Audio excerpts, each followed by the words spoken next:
Alors on évoque la Coupe d'Afrique des Nations, moins pour parler de sport, mais de ce qui est politique et qui se greffe au sport.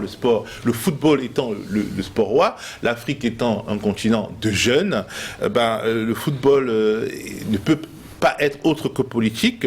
Il y a plusieurs polémiques. Vous allez choisir en fait celle que vous voulez commenter. Moi en fait j'en ai identifié quelques-unes, mais peut-être que il y a le nouveau branding de la CAN, enfin pas si nouveau que cela, mais le branding de la CAN qui porte le nom de Total Énergie, une multinationale non africaine, française, post-coloniale, très active en Afrique, et pas toujours pour le meilleur d'un point de vue environnemental et social, et aussi d'un point de vue de la prédation tout simplement. Il y a aussi la question de la billetterie en Côte d'Ivoire. On a vu des stades pas assez remplis alors que les billets étaient censés avoir été achetés, et des rumeurs de tous côtés de spéculation, mais je sais pas, il y a aussi les polémiques entre les activistes, les influenceurs des différents pays qui se chambrent, au point qu'une influenceuse algérienne a été expulsée à la demande de son propre pays, qui a manifestement ne la supporte plus pour avoir tenu des propos racistes, et c'était pas la première fois. Il y a aussi une influenceuse camerounaise qui est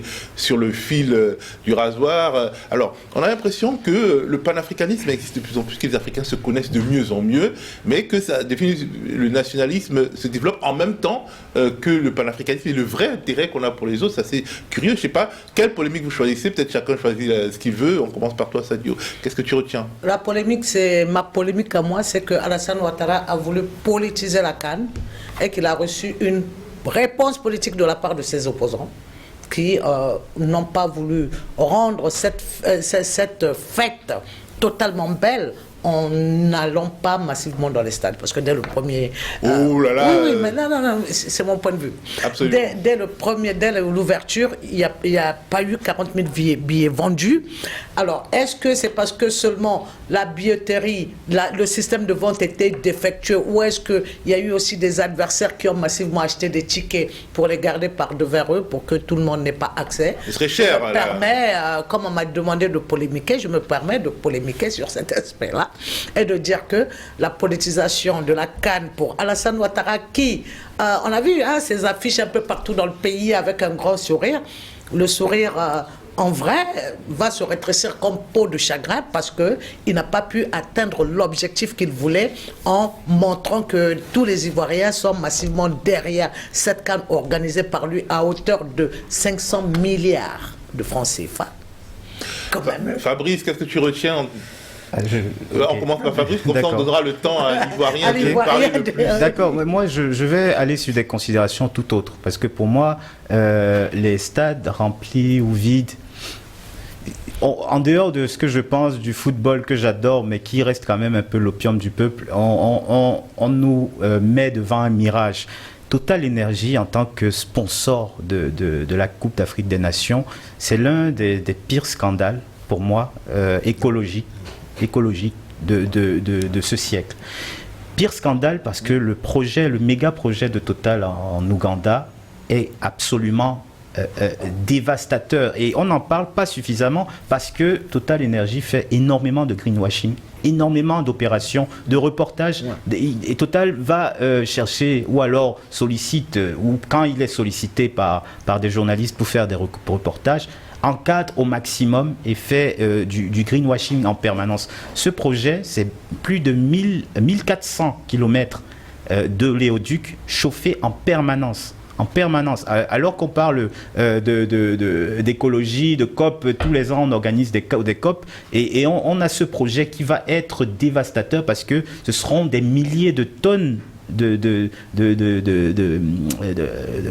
gaz carbonique qui vont être lâchés comme ça, et une pollution incroyable. Ce sont des populations qui ont été spoliées pour la construction de cet oléoduc, des parcs naturels qui ont été aussi détruits, et donc je pense qu'il y a un énorme scandale dont les Africains devraient être conscients. Je ne dis pas qu'il faut boycotter forcément la Coupe d'Afrique des Nations. C'est plus possible, elle a commencé. De fait, mais il faut réagir également en tant qu'Africain à ce qui se passe, parce que bien comprendre que ça ne concerne pas que l'Ouganda. L'Ouganda, c'est un pays enclavé. C'est pour cette raison qu'on a dû construire cet oléoduc. Et les conséquences écologiques vont être dévastatrices pour tout le monde. Pour toute Bernard, ta polémique. Bon, je vais pas aller dans le débat sur Total Énergie en Ouganda, parce qu'on va déborder du sujet principal qui était la CAN et le branding de la CAN cette année. C'est pas la première fois que Total le fait, et Total succède à Orange, qui sponsorisait. Peut-être mieux accepté. Qui succédait à Orange, et Total se verra un jour un successeur. Le problème, c'est la transformation de ces coupes, qu'elles soient d'Afrique, l'Euro, la Coupe du Monde. Il y a eu la Coupe du Monde au Qatar, je ne reviens pas sur les polémiques, mais là aussi, le branding c'était Qatar. Mais alors, est-ce que c'est vous les opposants qui embêtez Ouattara avec cette histoire de billet? Là-dessus, j'ai souri quand Sadio a parlé, parce que les Ivoiriens en général ne vont pas faire une guerre politique pour le football. Et je suis bien placé auprès du président Gbagbo pour dire que même le président Gbagbo, dans la situation où il est aujourd'hui, est un des plus fervents supporters des éléphants, parce que c'est la Côte d'Ivoire et que Gbagbo est ivoirien et respecte un certain nombre de choses, parce que nous, on ne voit pas la victoire de la Côte d'Ivoire pour faire plaisir à Ouattara au palais. On la voit dans les yeux des enfants du Yopougon, de Bouaké, de San Pedro ou de Corogo. Mais alors, qu'est-ce qui se passe avec les billets? Alors, avec les billets, c'est ça qui est le pire et qui montre le mauvais côté de Ouattari. C'est qu'on nous a parlé de stades remplis, billets tous vendus. Or, ils ont peut-être été vendus, mais par exemple, au stade de Yamoussoukro, quand les Camerounais sont arrivés pour faire leur match contre la Guinée, je crois que c'était ça, Cameroun-Guinée, les gens n'avaient pas de billets. Ils ont voulu en acheter, on leur a dit que c'était sold out. Alors que le stade était aux trois quarts plein. Aux trois quarts plein. Le stade de Konan-Banny était aux trois quarts vide, pardon. Et ils sont allés au service du Cocan qui leur a dit non, il faut aller à tel endroit, il faut aller ceci. Et on voulait leur vendre des billets à 100 000.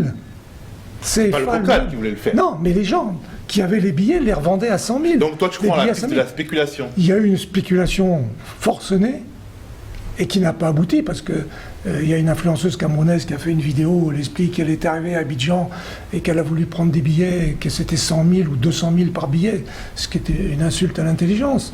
Et on voit... De toute façon, les gens n'ont pas les moyens de le payer. Tu as payé un billet d'avion, tu ne vas pas payer Dans le stade des BNP, on voit ce fameux Mamadou Touré, ministre des Jeunes, en soi-disant, ou de je ne sais plus quoi, qui se promène avec une liasse de billets dans la main, et le Cocan... Des billets d'argent ou de tickets? Non, des billets d'entrée au stade, alors que la Cocan avait dit pas plus de 6 billets par personne. Et peut-être que lui, il a eu en tant qu'organisation, institution. Le ministre et l'institution de la Cocan? Bon, je veux bien. Non, il y a dans cette affaire-là... Mais la Cocan, enfin, en Côte d'Ivoire, on dit que c'est peut-être aussi la CAF et son incapacité à organiser la billetterie. Je disais l'autre fois que la CAF était... pas la CAF, mais la FIF en Côte d'Ivoire était engluée dans des scandales à répétition. Avec le Cocan, il y avait déjà à une époque la guerre entre l'ancien ministre des Sports et le patron du Cocan, Amicia. Il y a aujourd'hui...